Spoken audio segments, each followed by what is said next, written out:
Hi నమస్తే welcome to Mara media నేను మీ కేవీఆర్ ఆంధ్రప్రదేశ్ రాజకీయాల్లో కూటమి సర్కారు దమన నీతి దమనకాండ రాష్ట్ర ప్రజలు మొత్తం చూస్తూనే ఉన్నారు ఎక్కడికక్కడ దాడులు కొలికపూడి శ్రీనివాసరావు ఆధ్వర్యంలో ఈ రోజు తిరువూరులో కూడా ఒక ఎంపీపీ ఇంటి మీద జేసీబీని తీసుకెళ్లి పడగొట్టే ప్రయత్నం చేసిరు దానికి పోలీసులు అడ్డుకోవడంతో అక్కడితో ఆగిపోయింది ఇది ఒకటే కాదు రీసెంట్ గా వైఎస్ఆర్సీపీ కేంద్ర కార్యాలయాన్ని పడగొట్టిన సందర్భం రాష్ట్ర వ్యాప్తంగా ఎక్కడికక్కడ వైఎస్ఆర్సీపీ సానుభూతి పరుల మీద దాడులు ఇవన్నీ చూస్తూనే ఉన్నాం ఈ నేపథ్యంలో ఇవాళ పార్లమెంట్ లో రెండు కీలక సన్నివేశాలు చోటు చేసుకున్నాయి ఒకవైపు వైఎస్ జగన్మోహన్ రెడ్డి గత వారం రోజులుగా బెంగళూరులోని తన యలహంక ప్యాలెస్ లో ఉంటూ అసలు ఏం చేసిండు అన్నది మూడో కంటికి తెలియదు ఈ లోపే కర్ణాటక డిప్యూటీ సీఎం డీకే శివకుమార్ తో దిగిన ఒక ఫోటోను అడ్డం పెట్టుకొని కొంతమంది ట్రోల్ చేసే ప్రయత్నం చేసిండ్రు YSRCP Congress party is no more there is only Congress అన్న కోణంలో అంటే వైఎస్ఆర్సీపీ కాంగ్రెస్ పార్టీని కాంగ్రెస్ లో విలీనం చేస్తున్నాడు వచ్చే ఎన్నికల నాటికి తానే కాంగ్రెస్ పార్టీ అభ్యర్థిగా ముఖ్యమంత్రి అభ్యర్థిగా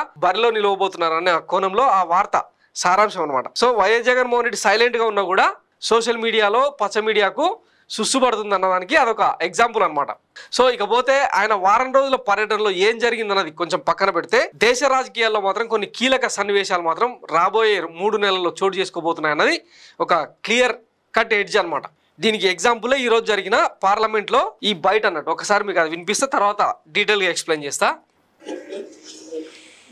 అధ్యక్ష మహోదయ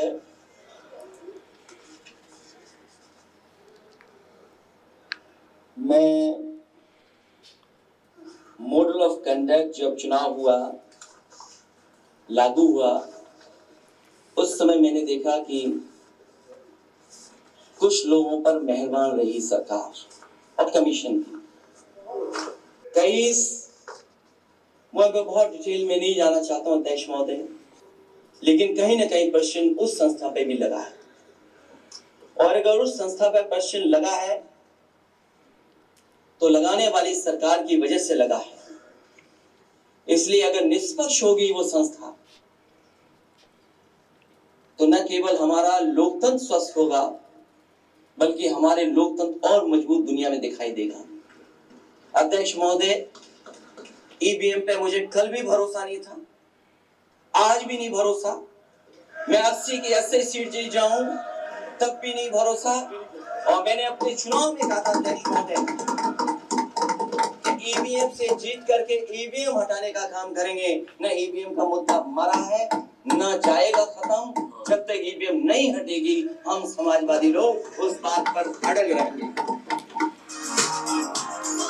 సో ఉత్తరప్రదేశ్కు చెందిన ఈ సమాజ్వాదీ పార్టీ చీఫ్ అఖిలేష్ యాదవ్ ఏమంటారంటే పార్లమెంట్ సాక్షిగా ఈవీఎంల మీద మాకు నమ్మకం లేదు ఇంతకు ముందు లేదు ఇప్పుడు లేదు రేపటి ఎన్నికల్లో 80 సీట్లకు 80 సీట్లు సమాజ్వాదీ పార్టీ గెలిచినా కూడా మేము నమ్మం అసలు భారతదేశంలో ఎన్నికల వ్యవస్థ అంటేనే ప్రపంచంలో అపహాస్యం అయిపోయింది ఈవీఎంల ద్వారా కాకుండా మరో ప్రత్యామ్నాయం చూడాలి అని చెప్పి తాను మాట్లాడిన మాట దీన్ని బట్టి అర్థం చేసుకోవాల్సింది ఏంటంటే ఈ ఎన్డీఏ సర్కార్ కావచ్చు ఆంధ్రప్రదేశ్లో ఏర్పడిన కూటమి సర్కార్ కావచ్చు ప్రజల తీర్పు ద్వారా ఎన్నికైన ప్రభుత్వాలు కాదు ఈవీఎంల ద్వారా ఎన్నికైన ప్రభుత్వాలు అని ఇప్పటికే ట్రోలింగ్ మొదలైంది దేశంలో అంటే ఇప్పటికే ముంబై వేదికగా ఒక ఎంపీ తన కొడుకు ఫోన్ ద్వారా ఈవీఎంలను ఓపెన్ చేయడం తర్వాత ప్రశాంత్ భూషణ్ నుంచి ఎలాన్ మస్క్ దాకా ప్రతి ఒక్కళ్ళు ఈవీఎంల మీద అనుమానాలను వ్యక్తం చేయడం సుప్రీంకోర్టులో పలు కేసులు ఫైల్ కావడం ఇవన్నీ చూస్తూ ఉంటే రాబోయే 3 నెలల్లో ఈవీఎంల స్కామ్ పై దేశం దద్దరిల్లబోతుంది దీని మీద పెద్ద ఎత్తున ప్రతిపక్ష కూటమి అంతా కూడా కలిసికట్టుగా మోడీ సర్కార్ మీద యుద్ధం ప్రకటించే దిశగా వెళ్తోందన్నది ఒక సంకేతం ఇక వైఎస్ జగన్మోహన్ రెడ్డి విషయానికి వస్తే మొత్తం ఎంటైర్ కంట్రీలో సార్వత్రిక ఎన్నికలతో తీవ్రంగా అత్యధికంగా నష్టపోయిన one and only politician YS Jaganmohan Reddy ఎందుకంటే ఆంధ్రప్రదేశ్లో ఏ సర్వే కూడా కూటమి ఇంత అద్భుతమైన విజయం సాధిస్తుందని ఎవ్వరు చెప్పలే ఒక కేకే సర్వే ఒకరిద్దరు తప్పిస్తే ఎవరు అశ్విని దత్తు ఆ గరుడ పురాణం శివాజీ లాంటి ఇట్లాంటి 2-3 సోంబేరిగాలు తప్పిస్తే ఎవ్వడు కూడా ఆ తీర్పును ఊహించలే అంటే ఇదంతా ఒక మెంటల్ ప్రిపరేషన్ ఒక నెరేటివ్ బిల్డ్ చేయడం ఇదంతా ఆంధ్రప్రదేశ్ ప్రజలకు అర్థమవుతుంది ఇప్పటికే ఊరూరులో మేము వైసీపీకి ఓటేస్తే టీడీపీకి ఎట్లా అధికారంలోకి వచ్చింది అని చెప్పి క్వశ్చన్ చేస్తున్న పరిస్థితులు నెలకొన్నాయి పైగా ఈ ఈవీఎంల ట్యాంపరింగ్ కానీ మ్యానిపులేషన్ కానీ వెలుగులోకి వస్తే రేపటి మా పరిస్థితి ఏందని ఇప్పటికే టీడీపీ కూటమి ద్వారా జనసేన ద్వారా ఎవరైతే గెలిచారో వాళ్ళందరూ కూడా చేతిలో పట్టుకొని గుండెలు చేతిలో పట్టుకొని భయంతో వణికిపోతున్న పరిస్థితి. మీరు నమ్మినా నమ్మకపోయినా ఇదే నిజం. చాలామంది అంటే వచ్చే ఎన్నికల నాటికి తమ రాజకీయ భవిష్యత్తు ఏమైపోతుందో అన్న భయంతో వణికి చేస్తున్నారు అనేది మాకున్న ఇన్ఫర్మేషన్. సో వీటన్నింటి మధ్య జగన్మోహన్ రెడ్డిని ముందు పెట్టి ఈవీఎం స్కామ్ మీద దేశం మొత్తం అంటే ఇండియా కూటమి ద్వారా ప్రతిపక్ష పార్టీలన్నీ కలిపి పోరాటం చేసే దిశగా ముందుకెళ్తున్నాయన్నది మనకున్న ఇన్ఫర్మేషన్ అన్నమాట. దీనికి తగ్గట్టే బెంగళూరులో వైఎస్ జగన్మోహన్ రెడ్డి మంతనాలు జరిపినారు అన్నది ఒక సీక్రెట్ అనాలిసిస్ రాజకీయ వర్గాల్లో వినిపిస్తున్న మాట. ఇక దీన్ని పక్కన పెట్టి వైఎస్ జగన్మోహన్ రెడ్డి డీకే శివకుమార్ కలిసిండు, కాంగ్రెస్లో వైఎస్ఆర్సీపీని విలీనం చేయబోతున్నాడు, షర్మిలను తప్పిస్తే తాను కాంగ్రెస్కు మద్దతు ఇస్తానన్నాడని ఇక రకరకాలుగా పోస్కోలు కబుర్లు చెప్తా వస్తున్నారు అనమాట. కానీ జరిగింది అది కాదు. వైఎస్ జగన్మోహన్ రెడ్డి ఊరుకుండే మనిషి అయితే అసలే కాదు. ఈ విషయం ఆంధ్ర ప్రజలకు అందరికీ తెలుసు.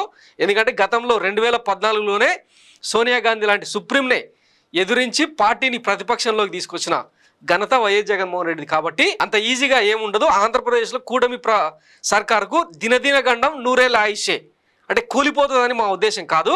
ఈ ప్రజా తీర్పును అపహాస్యం చేసేలాగా ఏర్పడ్డ ఈ ప్రభుత్వాన్ని ప్రజాకోర్టులోనే నిలబెట్టే దిశగా తెర వెనుక జరగాల్సిన ప్రయత్నాలన్నీ జరుగుతున్నాయన్నది మాకున్న ఇన్ఫర్మేషన్ అనమాట. వాస్తవానికి ఆ లెక్కలే చెప్తున్నాయి కదా. ఇంచుమించు 1,40,00,000 ఓట్లు పోలైన పార్టీకి 11 సీట్లు రావడం ఏంది. సో ఇట్లా ఇక చాలా ఉన్నాయన్నమాట. రీసెంట్గా ధర్మవరం మాజీ ఎమ్మెల్యే కేతిరెడ్డి వెంకటరామరెడ్డి కూడా కొన్ని వీడియోలు రిలీజ్ చేసిన సందర్భం చూసినాం. ఇట్లా అంటే ఎక్కడెక్కడైతే వైసీపీకి పట్టుందో ఆయా దగ్గర ఈవీఎంల మ్యానిపులేషన్ జరిగిందన్నది చాలా క్లియర్గా తెలిసింది. కానీ దీన్ని కోర్టులు ప్రూవ్ చేయలేవు, ఆ ఆధారాలు బయటికి రావు. ఎందుకంటే అది అంతే, ఇంకా అది ఒక టెక్నికల్ అంశం. సో దాన్ని దాటి ఈ 5 ఏళ్ళు ఈ కూటమి ప్రభుత్వాన్ని భరించడం మినహా వేరే ఆప్షన్ కూడా లేని పరిస్థితుల్లో కనీసం అంటే వీళ్ళు ఒక ప్రతిపక్షంగా పోరాడాల్సిన అవసరం ఉంది. వచ్చే ఎన్నికల నాటికి ఈవీఎంలను కాకుండా బ్యాలెట్ ద్వారానా ఇంకొక ప్రత్యామ్నాయ మార్గాల ద్వారానా ఎన్నికలు నిర్వహించే దిశగా దేశం మొత్తం ముందుకు సాగబోతుంది అనమాట. దీనికి వైఎస్ జగన్మోహన్ రెడ్డి కీలకంగా మారబోతున్నాడు అన్నది మనకున్న ఇన్ఫర్మేషన్. దీంతో పాటు ఈరోజు మరొక అంశం చోటు చేసుకుంది. పార్లమెంట్ సాక్షిగా అరకు ఎంపీ తనుజారాణి రాష్ట్రంలో జరుగుతున్న దమనకాండను పార్లమెంట్ సాక్షిగా ఎత్తి చూపే ప్రయత్నం చేసింది. ఇక్కడ పచ్చ మీడియా మొత్తం ఈ రొచ్చు మీడియా ఎట్లాగా అవి చూపించదు. కనీసం ఇక్కడ జరుగుతున్న దాడులను దేశం దృష్టికి తీసుకెళ్లే ప్రయత్నం ఈ ఎంపీ చేసిందనమాట. సో ఇదంతా వైఎస్ జగన్మోహన్ రెడ్డి కనుసన్నలోనే జరిగింది అన్నది ఒక ఈక్వేషన్.